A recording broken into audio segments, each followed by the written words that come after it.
গঙ্গা আরতি দেখে সিধেই আমরা মার্কেটে চলে এলাম কিছু খাওয়া দাওয়ার কেনাকাটি করতে।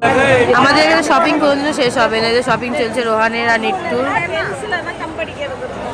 কেনাকাটি করে সিধে মার্কেটের ভেতর থেকে আমরা গিয়ে পৌঁছালাম এখানকার বিখ্যাত কাশি চাট সেন্টারে, যেখানে কিনা খুবই সব কিছু ফেমাস। কিন্তু ভিড়টা জাস্ট দেখো, আমি তো খুবই কষ্ট করে একটা চাট যেভাবেও নিতে পারলাম, যেটা কিনা টমেটো চাট। সবাই এখানে এটাই নাম করছিল, নিয়ে আমার সেরকম কিছু ভালো লাগলো না। তাই আমার বোন বললো, দিদি আমি কিছু খাবো না, আমি যাবো একটু খেলাম। খেয়েও চলে গেল পাশের দোকানে ফুচকা খেতে। ফুচকাটা যেমন তেমন করে ওর ভালো লেগেছে, আমাদের কলকাতার ফুচকার মতন না, বাট ওটা খাওয়ার পর আমাদের ইচ্ছা ছিল KFC খাবার, তাই হোটেলে একটু রেস্ট করে আমরা চলে গেছিলাম। कैसे चाय पिएगी? चाय खाएगी, चाय चाय चाय चाय चाय चाय अरे वही को आटखाना खा। আমরা এখন অনেক ঘুরে হোটেলের থেকে একটু সোয়েটার পরে, প্রচুর ঠান্ডা লাগছে, এসেছি KFC।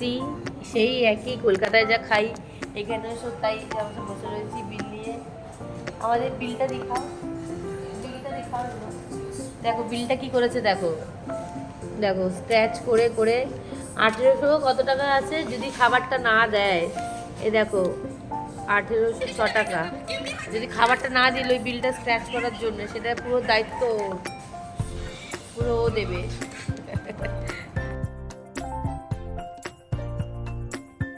আর তেলটা চিজা খাবো। আমাদের এখানে সবার খাওয়া শুধু চলছে।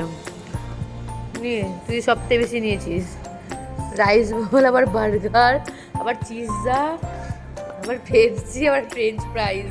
নন্দিনী বুঝিয়ে দিলি, আবার পেপসি। চলকে দিখাও, চলকে দিখাও।